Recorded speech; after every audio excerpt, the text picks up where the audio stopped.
بسم اللہ الرحمن الرحیم۔ السلام علیکم۔ سلطان سلیم اول المعروف سلیم یاووز خلافت عثمانیہ کے نویں سلطان ہیں۔ سلیم اول 10 اکتوبر 1470 عیسوی کو عماسیہ میں پیدا ہوئے۔ سلیم اول 1512 عیسوی سے 1520 عیسوی تک 8 سال ریاست عثمانیہ کے سلطان رہے۔ سلیم اول کے دور میں ریاست کی حدود میں بے پناہ اضافہ ہوا۔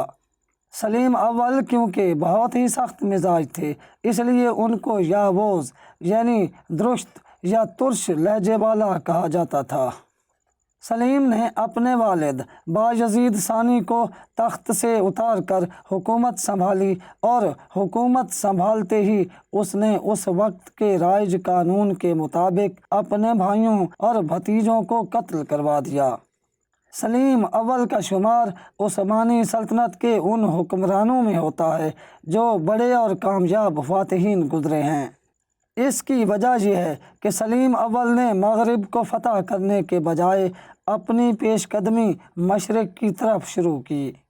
سلیم کا یہ خیال تھا کہ جب تک ریاست کے ساتھ صفوی اور مملوک حکومتیں موجود ہیں تب تک یورپ کو فتح کرنا ممکن نہیں ہے، اور اس کا یہ خیال بالکل درست نکلا۔ اس نے جنگ مرد تابق اور جنگ ریدانیہ میں مملوکوں کو شکست دی اور مصر، شام اور فلسطین کے علاقوں کو عثمانی حدود میں شامل کر لیا۔ اس کی اس فتح سے مقدس سرزمین حجاز بھی عثمانیوں کے زیر نگیں آ گئی، اور مقدس ترین شہر مکہ اور مدینہ بھی عثمانیوں کے زیر اثر آئے۔ حجاز کا علاقہ عثمانی ریاست کی حدود میں آنے سے خلافت باقاعدہ عثمانیوں کو منتقل ہوئی۔ دراصل قاہرہ میں آخری عباسی خلیفہ المتوکل ثالث حجاز عثمانیوں کے پاس آنے کی وجہ سے سلیم اول کے حق میں دستبردار ہو گیا۔ سلیم اول نے خلافت حاصل ہونے کے بعد خادم حرمین الشریفین کا لقب اختیار کیا، اور اس کے ساتھ خلیفہ اور امیر المومنین بھی اپنے نام کے ساتھ لکھوانا شروع کیا۔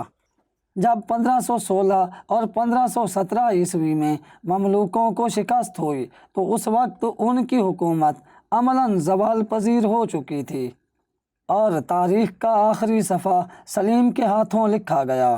اس طرح ان کے زیر نگیں تمام علاقے عثمانی خلافت کا حصہ بن گئے۔ مملوکوں کو صفحہ ہستی سے مٹانے کے بعد سلیم نے ایران کی صفوی حکومت کو اپنا نشانہ بنایا اور شاہ اسماعیل اول کو جنگ چالدران میں عبرتناک شکست سے دوچار کیا۔ اس کے علاوہ اس نے صفوی دارالحکومت تبریز پر بھی قبضہ کر لیا، مگر طاقت اور موقع ہونے کے باوجود اس نے ایران پر قبضہ نہ کیا۔ مگر ان جنگوں کا فائدہ یورپ نے اٹھانے کی کوشش ضرور کی اور خوشی بھی محسوس کی۔ یورپی حکومتوں نے صفوی حکومت کو مدد کرنے کا منصوبہ بنایا تاکہ عثمانی ادھر ہی الجھے رہیں اور ان کو یورپ کی طرف آنے کا موقع بھی نہ مل سکے۔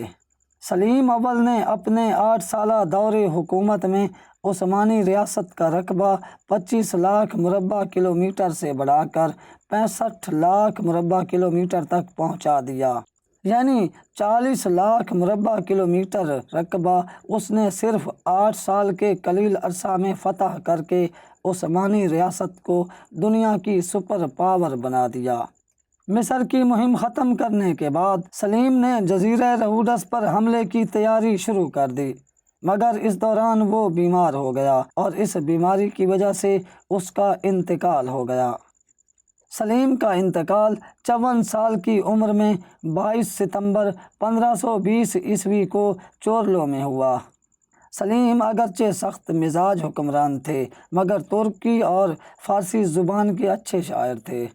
سلطان سلیم یاووز کے خلیفہ بننے سے عثمانیوں کو بڑی طاقت ملی، اور عثمانیوں نے دنیا کے 3 سمندروں اور 2 براعظموں پر اسلام کا پرچم لہرایا اور 600 سال تک اسلام کی ترجمانی کی۔